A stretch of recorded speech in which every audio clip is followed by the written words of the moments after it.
प्रदूषण तले दबी नदी, झाग से ढका रहता है पानी, विशेषज्ञों ने बताए गंभीर कारण। नमस्कार, मैं भानु और आप देख रहे हैं IIMT न्यूज़। आइए रुक करते हैं यमुना जल प्रदूषण से जुड़ी एक खास खबर की ओर।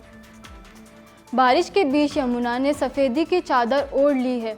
दूर दूर फैली झाग की मोटी चादर दिल्ली NCR के लोगों को हैरान कर रही है। ओखला बैराज के बाद नदी का पानी भी दिखना मुश्किल है।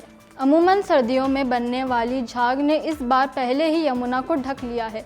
NGT की एक रिपोर्ट के मुताबिक यमुना नदी की लंबाई करीब 1370 किलोमीटर है। यह नदी की पूरी लंबाई का सिर्फ 2% है, लेकिन करीब 76% प्रदूषण इसी हिस्से में होता है।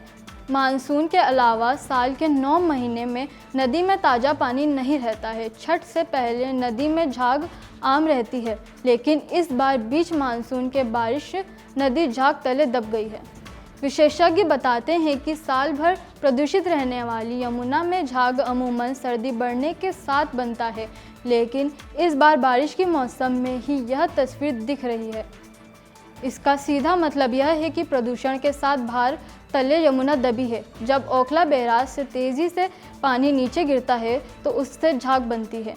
यूरोपीय देशों के अध्ययन बताते हैं कि इसकी एक वजह नदी में अचानक से दूषित पानी में शैवालों का बढ़ जाना भी हो सकता है। पर्यावरणविद फयाज खुद बताते हैं कि वैसे तो पेड़ पौधे की वसा से भी बनती है, लेकिन इससे कोई नुकसान नहीं होता, जबकि साबुन से निकला फास्फेट व नाइट्रेट त्वचा को नुकसान पहुंचाता है। फास्फेट पानी की बूंदों के सतह का तनाव कम कर देता है, इससे बड़ी मात्रा में झाग बनता है। यह पानी ऊंचाई से गिरता है तो झाग की मात्रा बढ़ जाती है। इस बार बारिश के मौसम में ही झाग बन रही है।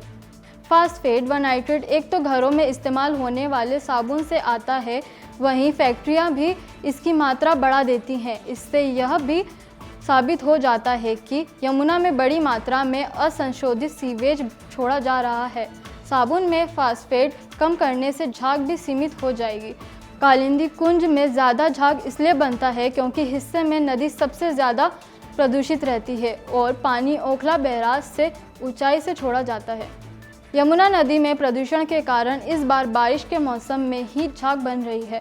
विशेषज्ञों का कहना है कि साल भर प्रदूषण रहने के कारण यमुना दबी हुई है। जब ओखला बैराज से पानी नीचे गिरता है तो उससे झाग बनती है।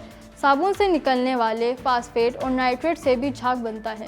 नदी में असंशोधित सीवेज छोड़े जाने से भी प्रदूषण का स्तर बढ़ जाता है। ये थी आज की खास खबर। ऐसी ही अन्य खबरों को जानने के लिए देखते रहिए IIMT न्यूज़।